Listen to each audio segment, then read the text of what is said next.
Pak KDM. Assalamualaikum warahmatullahi wabarakatuh. Sampurasun. Yang saya hormati Ketua DPRD Provinsi Jawa Barat, para wakil ketua, dan seluruh anggota DPRD Provinsi Jawa Barat yang malam hari ini bersama-sama melaksanakan paripurna hari jadi Provinsi Jawa Barat yang ke-81. Seluruh tamu undangan, hadirin yang berbahagia. Kita memahami bahwa 81 tahun sebuah provinsi berdiri itu memiliki umur yang sama dengan 81 tahun negara berdiri. Semestinya kita pada saat ini sudah sampai pada puncak kesuksesan tumbuhnya sebuah daerah yang otonom yang memiliki 27 kabupaten kota yang tersebar, yang kita memiliki seluruh potensi, baik potensi energi, potensi pertanian, potensi kelautan, potensi geotermal, potensi pembangkit listrik tenaga air, pembangkit listrik tenaga surya, sampai dengan potensi industri dan industri manufaktur yang tersebar di seluruh wilayah Provinsi Jawa Barat. Tetapi seluruh kemakmuran itu mesti dilakukan upaya kita mereaktualisasi gagasan-gagasan pembangunan, malah kita harus kembali pada gagasan dasar. Kembali pada gagasan dasarnya adalah yang pertama akan terjadi distorsi pembangunan antara satu daerah dengan daerah lainnya. Yang kedua, akan terjadi distorsi pembangunan antara pemerintah provinsi dengan kabupaten kota. Sehingga gubernur dan wakil gubernur itu sebagai orang yang mengorkestrasi seluruh pembangunan itu harus memiliki upaya-upaya, dalam bahasanya Pak Ketua DPRD ada partitur yang diaturnya. Seluruh partitur yang diaturnya ini hari ini kita sampaikan sudah terkonseptualisasi yang disebut dengan evaluasi anggaran. Sehingga evaluasi anggaran merupakan kunci dari orkestrasi pembangunan. Evaluasi anggaran dulu yang bersifat administratif sekarang sudah berubah menjadi bersifatnya teknis. Karena bersifatnya teknis, maka gubernur memiliki kewenangan untuk menekankan kabupaten kota yang hari ini para bupati dan wali kotanya hadir beserta istrinya, sekretaris daerahnya hadir. Untuk apa? Memenuhi kebutuhan dasar dulu. Kenapa memenuhi kebutuhan dasar dulu? Kita tidak dulu bisa terbang. Karena apa? Karena angka partisipasi pendidikannya itu belum selesai pada angka partisipasi pendidikan dasar 9 tahun. Nah, sehingga rata-rata lama sekolahnya harus segera ditingkatkan bersama. Tetapi ada yang harus dipahami semua. Ini yang penting dipahami. Angka di IPM tentang rata-rata lama sekolah itu bukan orang yang bersekolah hari ini. Tapi itu adalah seluruh rakyat Jawa Barat. Yang usianya 80 tahun, yang usianya 70 tahun, yang usianya 50 tahun, 40 tahun, yang dulu tidak sekolah, itu dihitung sebagai bagian yang masuk dalam rata-rata lamanya sekolah. Sehingga kalau kita ingin dongkrak ini cepat loncat, tidak hanya berpikir hari ini anak-anak kita untuk sekolah SD, SMP, dan SMA seperti masuk perguruan tinggi, kita juga harus mendongkrak usia-usia tua untuk memiliki kualifikasi pendidikan kalau IPM-nya ingin naik. Ini yang harus saya dulu beranggapan bahwa angka lamanya sekolah itu diukur oleh orang yang hari ini sekolah. Ternyata bukan. Seluruh warga Jawa Barat dihitung lama sekolahnya usia berapapun. Sehingga strateginya adalah bagaimana pendidikan paket A, B, C, D ini harus dikembangkan, seluruh warga harus mengikuti program ini. Tentunya memiliki biaya yang sangat besar, tetapi harus kita tempuh. Itu yang pertama. Kemudian yang kedua, kita juga menghadapi tantangan tentang disparitas ekonomi. Disparitas ekonomi itu, kemampuan ekonomi wilayah itu sangat berbeda-beda. Nah, tolak ukurnya seharusnya berbeda. Ini yang menjadi catatan penting saya. Misalnya begini, ini saya ngomong teknis malam hari ini.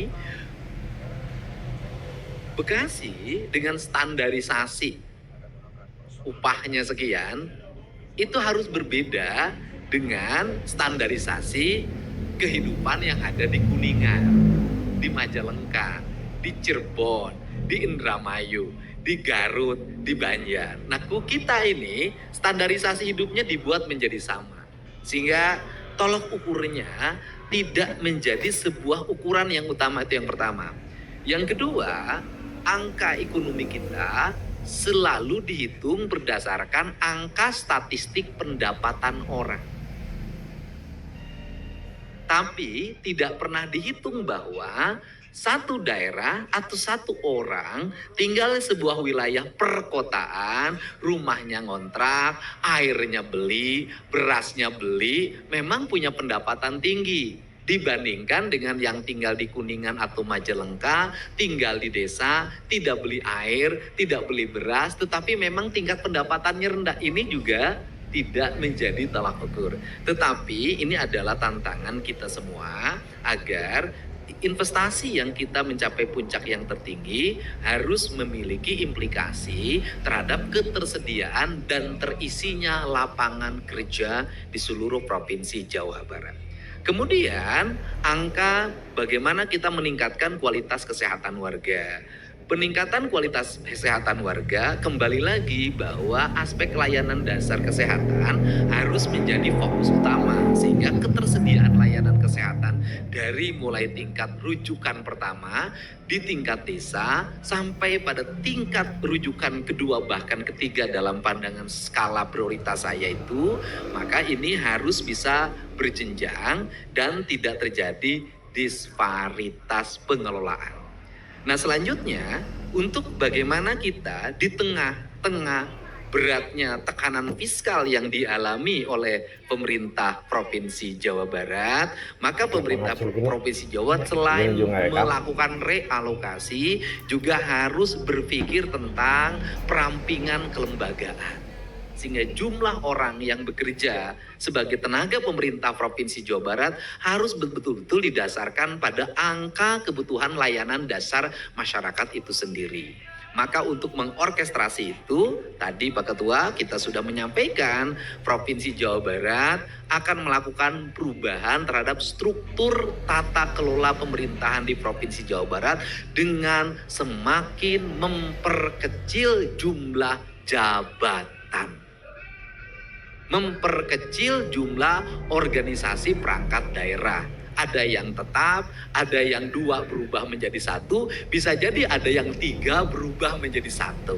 Ini adalah jawaban terhadap prinsip-prinsip pengelolaan keuangan yang efisien. Karena kita bicara tentang efisiensi, kita bicara tentang realokasi, kalau jumlah jabatan sangat banyak, tetap akan mempengaruhi kekuatan fiskal. Itu yang pertama. Kedua, kemudian yang berikutnya, ini yang merupakan yang terakhir, BUMD itu diharapkan memiliki kontribusi besar terhadap penunjang kegiatan pemerintah untuk memberikan layanan publik terhadap masyarakat secara kuat. Yang berikutnya memberikan kontribusi terhadap pertumbuhan ekonomi, peningkatan daya saing, sekaligus juga sebagai nilai aset pemerintah yang di luar pengelolaan pemerintah, aset yang terpisah sebenarnya.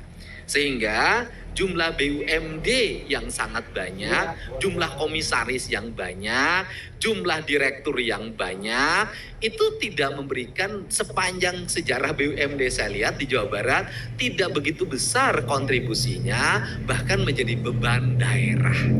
Untuk itu, seluruh perangkat BUMD hari ini sifatnya sementara dalam keadaan darurat dan mendesak. Untuk itu, kita juga menyampaikan tentang rencana untuk menggabungkan seluruh BUMD dengan satu BUMD di luar Bank Jabar yang bernama adalah Sangga Buana. Sehingga ke depan tidak banyak direktur, tidak banyak sekretaris direktur, tidak banyak komisaris. Ada satu lembaga yang itu tercatat seluruh aset BUMD di seluruh Provinsi Jawa Barat. Sehingga itu menjadi sebuah nilai yang cukup besar yang nanti akan memberikan kontribusi. Dan tentunya akan dikelola oleh orang-orang yang profesional di bidangnya melalui seleksi terbuka kepada umum. Ini prinsip yang akan dilakukan. Karena apa? Situasi darurat sekarang ini kami sampaikan, ada direktur BUMD-nya yang sudah ditahan, ada direktur BUMD-nya yang calon ditahan. Sehingga situasinya seperti itu. Nah, untuk itu maka di usia 81 Provinsi Jawa Barat ini izinkan saya melakukan perubahan-perubahan mendasar untuk membangun profesionalisme dan postur pemerintahan yang memiliki keberpihakan kepada masyarakat, memiliki visi besar bagi kemakmuran masyarakat, dan kemudian juga efisien dan secara bertahap menyelesaikan problematika kehidupan masyarakat secara terbuka. Sehingga ada dua kualifikasi yang akan ditempuh di situ. Satu adalah kualifikasi gubernur sebagai dirijen atau sebagai orang yang mengorkestrasi pembangunan sehingga diikuti oleh seluruh irama itu adalah gubernur sebagai pejabat negara. Tapi di sisi lain ada juga gubernur yang secara personal, artinya personalitinya sebagai warga negara ikut membantu pemerintah Provinsi Jawa Barat menyelesaikan berbagai problem yang ditangani secara personal. Dalam bahasa saya ada gubernur administratif, ada gubernur konten gitu loh. Nah, ini cara. Jadi kalau dianggap bahwa memang dalam sebuah serangan, saya belajar kemarin dari Argentina walaupun Argentina tidak bisa jadi juara. Ada kalanya Messi itu menjadi pengatur dari seluruh serangan, memberikan bola, memberikan umpan ketika dia dalam keadaan kesulitan, tetapi ada kalanya juga dia sebagai individual mengambil keputusan-keputusan yang cepat, agar apa? Agar bisa menang dalam pertandingan.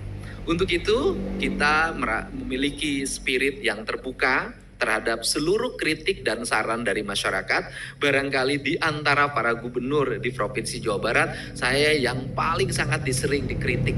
Saat ini apalagi sekarang kritiknya hampir tiap hari, dan yang mengkritiknya bukan hanya orang Jawa Barat, tapi seluruh daerah di Indonesia hari ini rajin mengkritik gubernur Jawa Barat. Karena memang ada gubernur kontennya yang dikritik. Nah, untuk itu saya ucapkan terima kasih bahwa apa yang saya lakukan dan Pak Irwan lakukan untuk Provinsi Jawa Barat belum ada apa-apanya dibanding dengan jasa-jasa gubernur yang terdahulu. Ada jasanya Pak RK, ada jasanya Pak Ahmad Heriawan, ada jasanya Pak Dani Setiawan, ada jasanya Pak R. Nuryana, ada jasanya Pak Angkunaevi, ada jasanya Pak Yogi S. Mehmet, dan seterusnya. Tadi harusnya dibacakan dalam sejarah. Dan kemudian juga saya ucapkan terima kasih pada Gubernur Senior Pak PJ, Pak Bey, yang terus memberikan saran dan pendapat sehingga kami bisa berjalan sesuai dengan konstitusi, tidak melanggar norma-norma yang menjadi standar aturan dalam bernegara, sehingga kita semua bisa melaksanakan pemerintahan ini dengan baik. Untuk itu saya ucapkan terima kasih pada jajaran DPRD Provinsi Jawa Barat, para bupati, wali kota, unsur Forkopimda Provinsi Jawa Barat dan seluruh warga Jawa Barat sampai tingkat RT dan RW bahwa Jawa Barat hari ini sudah memasuki era di mana kita masuk dalam abad keterbukaan, segala sesuatunya transparan, kemudian juga ada pencapaian dan ada kekurangan. Yang terakhir, bahwa orang bercerita tentang IPM, saya jelaskan bahwa sejak tahun 2020 IPM Jawa Barat turun dari ranking ke-10 menjadi ranking ke-16. Setelah ke-16 turun ke ranking ke-18. Kemudian balik lagi ke ranking 16, turun lagi mulai 2024 Pak B waktu jadi PJ ke ranking 15. Dan kemudian pada 2025 ini kita ke ranking 15, tetapi peningkatan IPM-nya di 2025 ini Jawa Barat tertinggi secara nasional kita. Dan kemudian dalam standar perhitungan IPM berdasarkan naskah akademik yang dimiliki, seharusnya perhitungan IPM itu dihitung pada saat tahun orang menjabat dihitungnya. Tidak dihitung berdasarkan 10-15 tahun ke belakang. Tidak begitu sistem akademiknya. Jadi penghitungannya seperti itu. Nah, kita berharap IPM ini terus meningkat. Di mana problemnya? Tinggal dibaca saja kabupaten kota mana saja yang masih memiliki IPM yang sangat berat. Kalau kota semuanya IPM-nya sudah sangat tinggi, tapi Jawa Barat ini banyak kabupaten yang terhampar yang masih IPM-nya ya relatif rendah. Bagaimana cara mengejar IPM? Mengejar IPM adalah layanan dasar pemerintah untuk kabupaten kota harus terus ditingkatkan. Tetapi pada saat kita meningkatkan ini hari ini, kita dihadapkan pada tekanan fiskal yang berat secara merata. Tetapi yakinlah dengan optimisme yang kita miliki, kita akan mampu mewujudkan seluruh cita-cita itu karena dalam proklamasi itu dalam tempo yang sesingkat-singkatnya. Terima kasih. Wallahu muwaffiq ila aqwamit thoriq. Assalamualaikum warahmatullahi wabarakatuh. Sampurasun.